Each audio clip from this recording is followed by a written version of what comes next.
કેમ છે પરબધામના કૃષિ મેળામાં આપનું સ્વાગત છે। હું અત્યારે જો મિત્ર આપણે અશ્વિનભાઈ માથુકિયા થાણા ગાલોના છે, તો આપણે પરિચિત મેળવી આજનો સ્ટોલ છે અહીંયા, એ કઈ બાબતનો સ્ટોલ છે અને શું છે અશ્વિનભાઈ અહીંયા? સ્ટોલ તો હકીકતમાં ઘણી વસ્તુ છે અને સ્ટોલ નો મુખ્ય હેતુ એ છે કે બધા ખેડૂતો મળે, બધા જે આપણા વિડીયો જોવાના, બધા મારા વિડીયો જોવાના લાખો લોકો છે, એ વિડીયો જોવાના રૂબરૂ મળે ને સ્ટોલ નો હેતુ છે। બાકી તો અહીંયા અમારું ટ્રેલર છે, અમારું મુખ્ય કામ તો અમારા ભૂમિપુત્ર ફાર્મ ઉપર છે।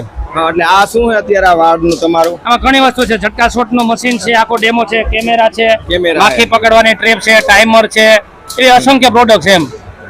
અને વાત સાંભળીએ તમે ઘણા બધા ફ્રૂટ નું વેચાણ કરો, ઓર્ગેનિક ને એવું બધું વેચો ને એ બધું છે ને? હા, બહુ સારું એવું ફ્રૂટ નું વેચાણ કરો, કદાચ દુકાન વાળો ન કરતો નીથી વધારે ફ્રૂટ નું વેચાણ કરી નાખો।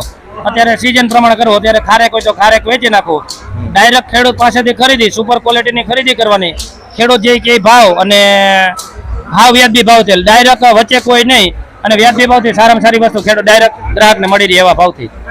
મારો ભાઈ ખુદ આપના ગામમાં જોબ કરે, એનું કહેવાનું હતું કે ભાઈ અશ્વિનભાઈ છે એની પ્રોડક્ટ આ રીતની બહુ જબરદસ્ત રીતે સેલિંગ કરે, ખેડૂતને આપ શું સંદેશો આપવા માંગો કે એની પ્રોડક્ટ વિશે ખુદ બનાવતા હોય તો? ખેડૂતને એક જ વસ્તુ મને જ્યાં સુધી ધ્યાનમાં છે, એકદમ વ્યાજબી ભાવથી હોલસેલ નજીક ભાવથી હોલસેલ રિટેલ કરવાનું, અને રિટેલ કરેલા શું થાય કે નાના મોટી વસ્તુ તમારી હોય તો બધી વસ્તુના વ્યાજબી ભાવ મળી રહે, અને તમારી વસ્તુ ઘટવી જ જોઈએ, તમારી વસ્તુ ક્યારે પૂરી જ ન થવી। હું અત્યારે ખારેક બનાવવાળો નહીં વેચતો, નીથી જાજે ખારેક મારા ફાર્મ ઉપર બેઠા બેઠા વેચી નાખો, માત્ર ને માત્ર ગ્રાહકનું નેટવર્ક, અને નેટવર્ક તો જ થાય કે વ્યાજબી ભાવ ને સારી ક્વોલિટી અને ખેડૂતના પૈસાનું ટૂંકમાં ગ્રાહકના પૈસાનું પૂરું વળતર। આ વખતે પરબધામમાં પહેલી વાર કૃષિ મેળાનું આયોજન કરવામાં આવ્યું, તો આપનો અનુભવ કેવો રહ્યો અને આગામી દિવસોમાં શું આમાં સુધારો કરો છે, શું લાગ્યું આપને અહીંયા? સુધારો તો બીજો તો કઈ વિચારવાનો ટાઈમ નથી, પણ દર 2 મિનિટ નથી કે મારા ફોલોઅર્સ મને જોવાવાળા એ ન પહોંચતા હોય એમ, એટલે મળવાની જ આવ્યો, બાકી અમારે વેચવાનું તો અમે ત્યાં પહોંચતા નથી ક્યારેય।